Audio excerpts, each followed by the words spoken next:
সাত সকালে মহানন্দা নদী থেকে মৃতদেহ উদ্ধার। চাঞ্চল্যকর ঘটনাটি ঘটেছে মালদা শহরের রামকৃষ্ণ মিশন রোড এলাকায়। ঘটনাস্থলে ইংরেজবাজার থানার পুলিশ। স্থানীয় পুলিশ সূত্রে জানা যায়, বুধবার সকালে মালদার মহানন্দা নদীর রামকৃষ্ণ মিশন রোড এলাকায় এক যুবকের মৃতদেহ নদীতে ভাসতে দেখে স্থানীয়রা। খবর পেয়ে স্থানীয় বাসিন্দারা ছুটে আসেন। পরে খবর দেওয়া হয় ইংরেজবাজার থানার পুলিশকে। ওর মৃত যুবকের এখনো পর্যন্ত নাম পরিচয় কিছু জানা যায়নি। জলে ডুবে মৃত্যু না এর পেছনে অন্য কোনো কারণ রয়েছে, তদন্ত শুরু করেছে ইংরেজবাজার থানার পুলিশ। আমি ঘুম থেকে উঠেই ওইটা বডি দেখছি নদীর ধারে জলে। কোথায় ছিল বডিটা প্রথমে?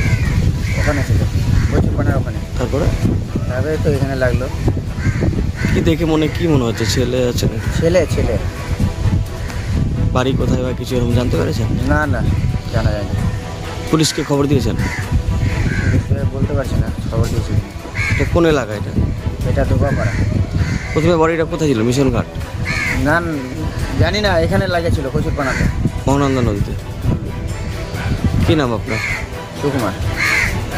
সুকুমার কি? রজক। সকালবেলা তো এসে দেখলাম যেটুকুটা যে এখানে বডিটা ভাসছে, ছেলের বডি আছে দেখে বোঝা যাচ্ছে। বাট কোথার থেকে এসছে কোনো কিছু জানা যায়নি এখন। পুলিশকে খবর দেওয়া হয়েছে, এখন আসুন দেখা যাক কী হয়। এটা কি মহানন্দা নদী? এটা মহানন্দা নদীতে হয়েছে, এটা রামকৃষ্ণ মিশন রোড ভগবান থেকে নেমে আসলে বডিটা দেখা যায়। কি নাম আপনার? আমার নাম ছিল জিৎ শাহ।